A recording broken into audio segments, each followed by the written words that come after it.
Hopefully you see the potential and you come next week. Yes. Okay, we're recording. All right, so let me open up Rhino.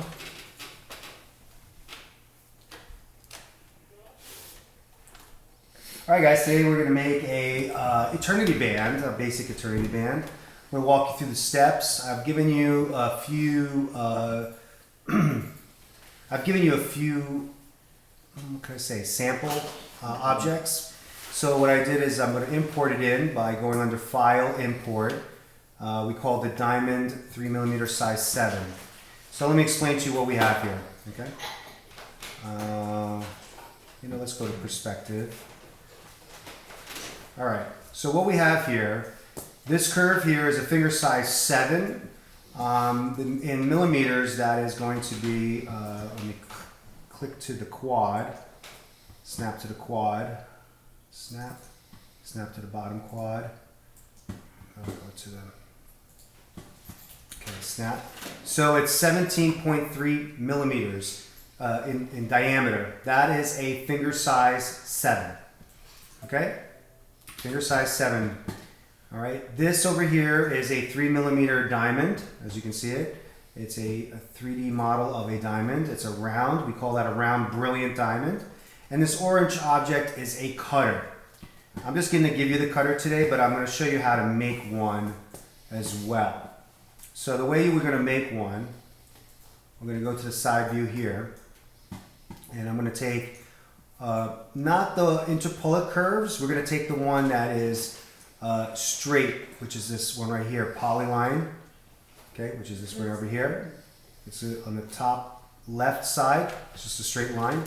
So we're going to take that one, and I'm going to go, and I'm not going to snap to anything. I'm going to hold the Alt button down so that I turn off snap. So holding the Alt button down while on snap is activated deactivates it. Does that make sense? Mm-hmm. So when you have snapping, right? See, right now it's snapping. If I hold the Alt button down, it no longer snaps. So that's a very useful shortcut to turn it off.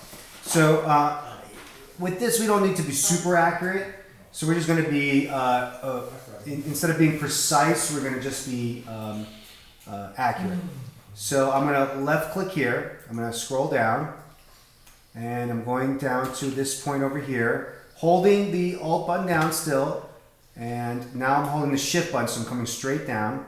So I literally have the Alt and Shift button held down at the same time. You see that, guys? Alt and Shift is held down at the same time. I'm going to left click again. Now I'm going to let go of the Shift button, but still holding on to the Alt button. See? My finger on the keyboard is still holding on to the Alt button. Now I'm going to come over here. I'm going to left click again. And then I'm going to hold the Shift button down again, and that's going to lock it down, straight down. Left click again. Let go of the Shift again. Zoom out. Come over here. Keeping my finger the whole time. The Alt button has been held down the whole time. Left click. Zoom out. Did I just mess up? Yes, I did. Okay. Right click to restart the command. Snap to the end. Okay. Hold the Shift, the Alt button down again and Shift. And left click for a final one. Now, because by mistake, I unclicked it, we have to join these together. So I'm going to select the two. If you hit your middle mouse button, you should have your join command right over there, or it's up here as well on the menu over here. So hit the join command, and now that's joined. So the new command I'm going to teach you, while this is selected, the curves are now selected, I'm going to go from the top view here. I'm going under the transform menu, and I'm going to hit Revolve command. So the Revolve command is not here. It's under Surface. Revolve. Sorry. Okay, once again. So while having the curve selected, okay, I'm going to select the curve. I'm going to go under the Surface menu, and I'm going to choose the Revolve command. Okay, it's asking me where's the start of the axis. One guess, guys. What's the starting axis point that we're going to use? The top point. Next. The middle. Okay. The origin. The 0, 0, 0. Okay. But instead of writing it all down, what if we made a shortcut? Right? What was the shortcut? You guys remember?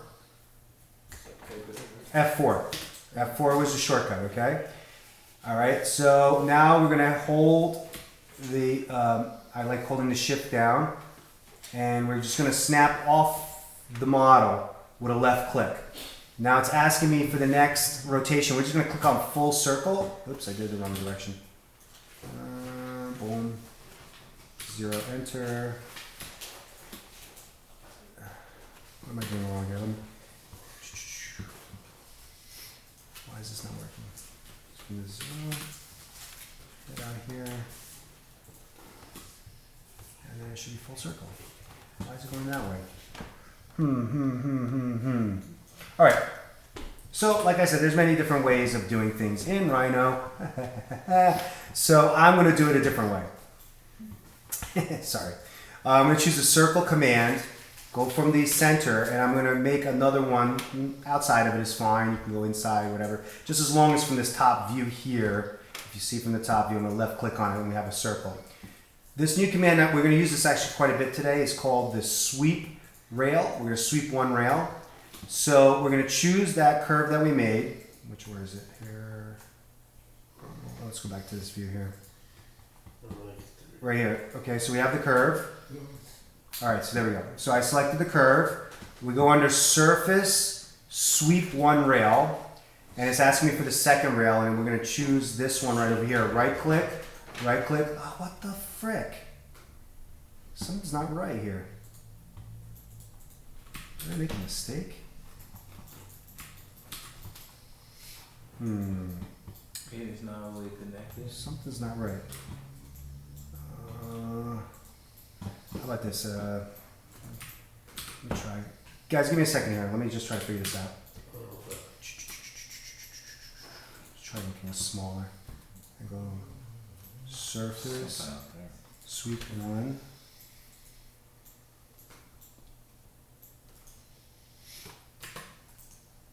Select the rail. So this is the rail. And then choose the cross section. This is the cross section. There we go. Okay. All right. Sorry, guys. All right. So here's the circle. All right. We're going to hit the command surface sweep one. Now it's asking me to select the rail. So the rail is going to be the circle because we want to revolve around that circle. Okay. And then the cross section is that cross section that we drew. Okay. So I just selected that. And now when I hit return, okay, we just made it. All right. So let me hide the orange, and you'll see that we made it. See, there it is. Okay. Now, is this a solid? No. Okay. So, what was the command that I taught you to cap it? I just said it. It was cap. Oh, okay. You cap it. Okay. You know. So the shortcut's Control C to cap it. Okay. If we don't have Control C, we go under, I believe, surface, or is it solid? Solid cap. So right here. So it's under the solid command, cap planar holes. Okay. You can click on that and that will cap it. So that's how we make the cutter. This is our cutter. Okay.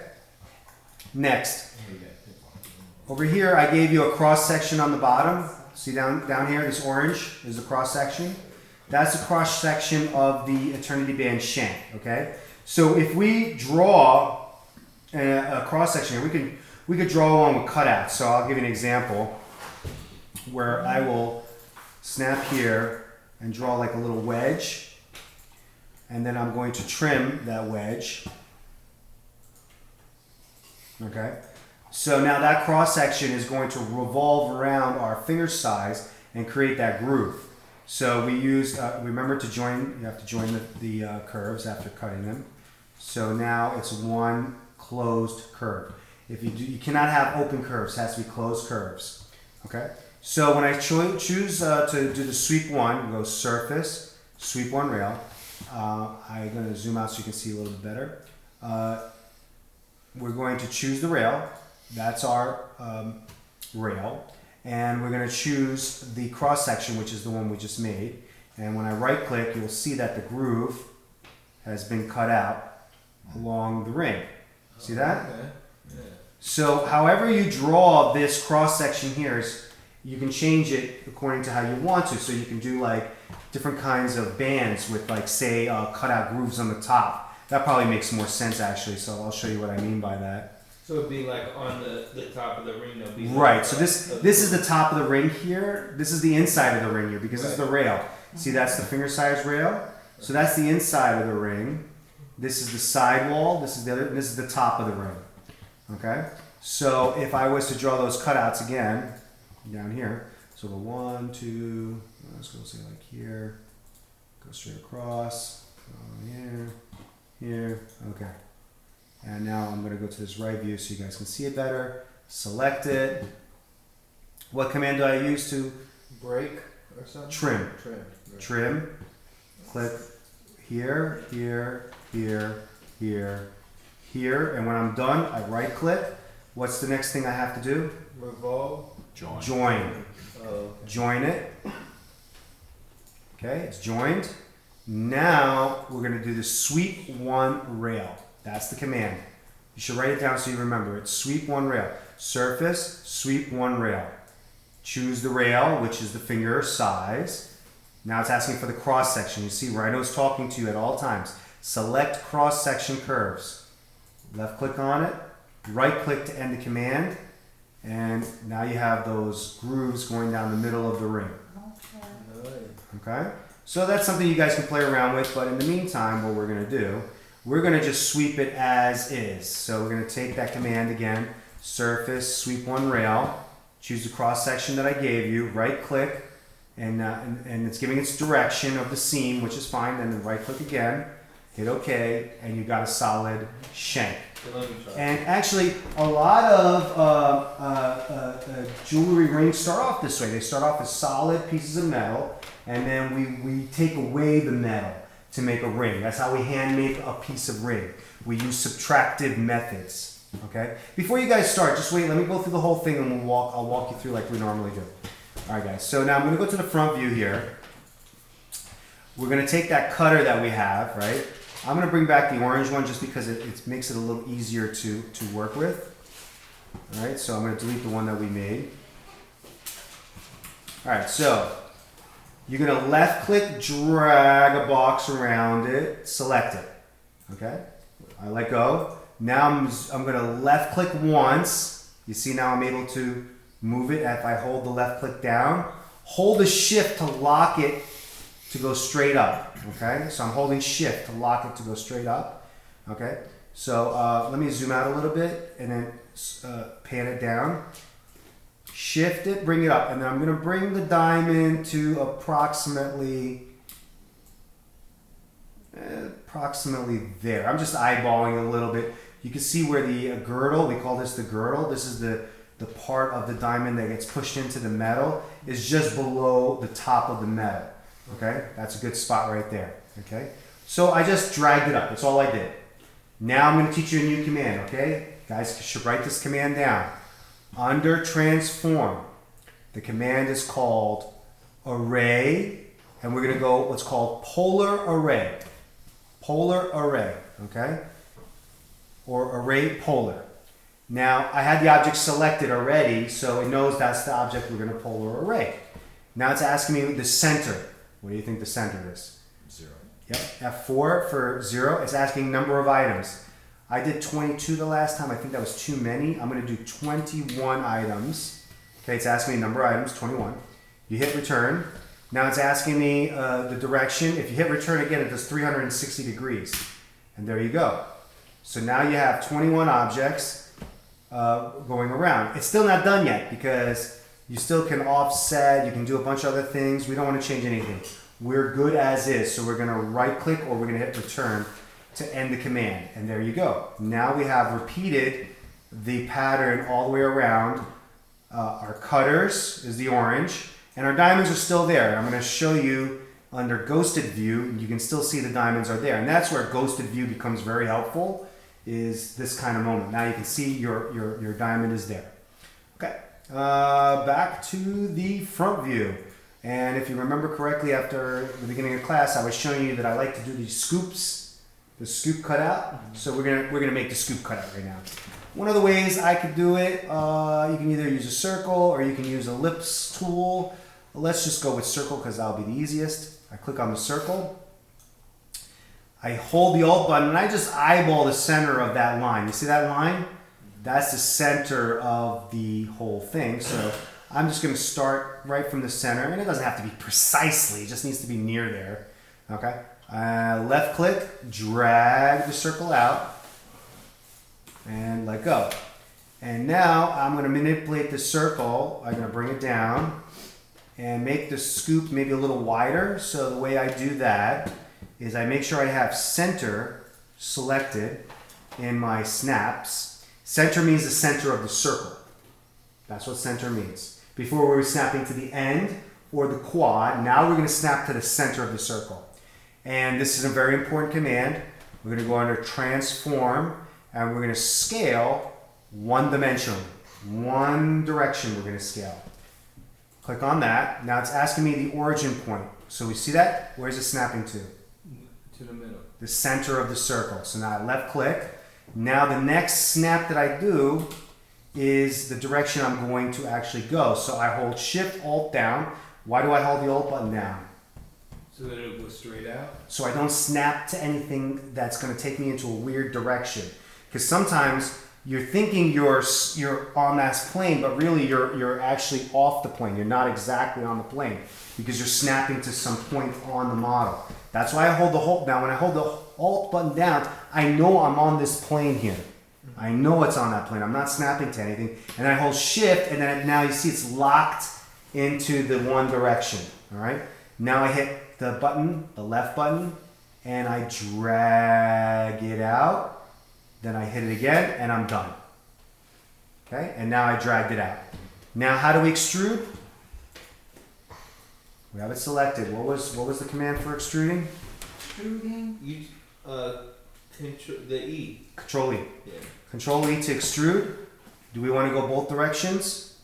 No, we only want to go maybe up or down. We're cutting the bottom. No, you want to go both directions because you're in the middle right now. See? Oh, okay, right. You see you're in the middle. So we're going to switch to both directions. So let's go the cutter. We're going to extend past the ring. We want to come out past it. Okay, left click.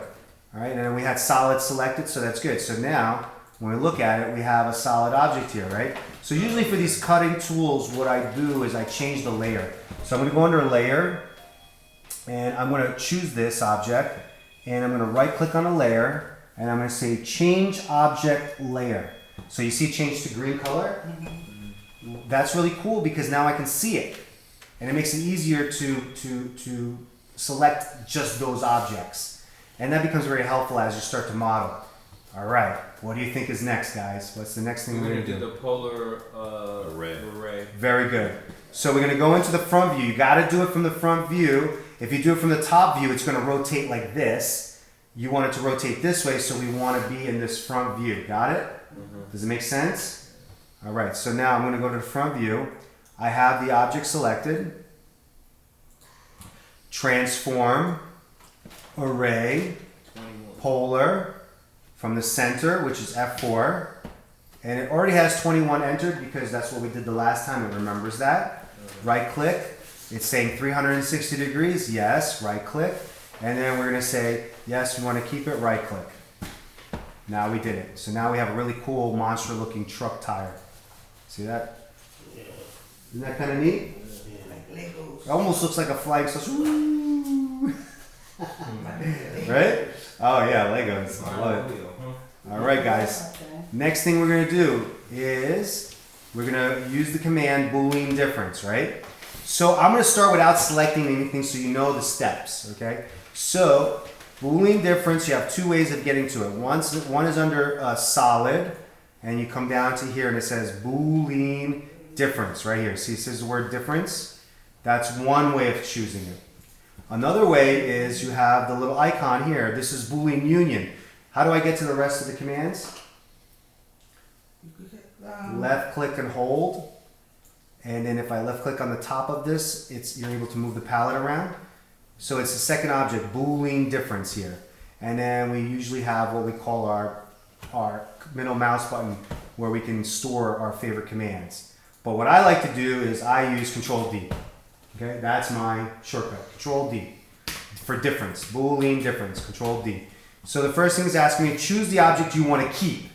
This is the object that you want to keep. Is the first one you're going to choose. Which one is that? The ring? The ring. The gray polygon. We're choosing that first. Next, it says select surfaces to subtract from. Okay, so that's basically everything else, right?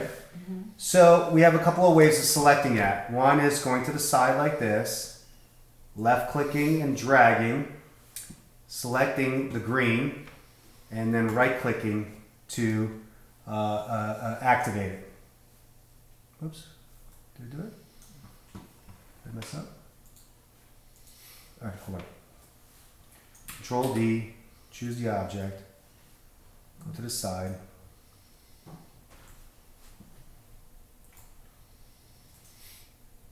Hold on.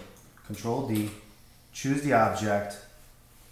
All right, it's asking about all the objects that I want to subtract from. So we just want the ring, so we're going to right click. And then it says select the object to subtract from. Sorry about that. Now I'm subtracting it. I didn't get all of them.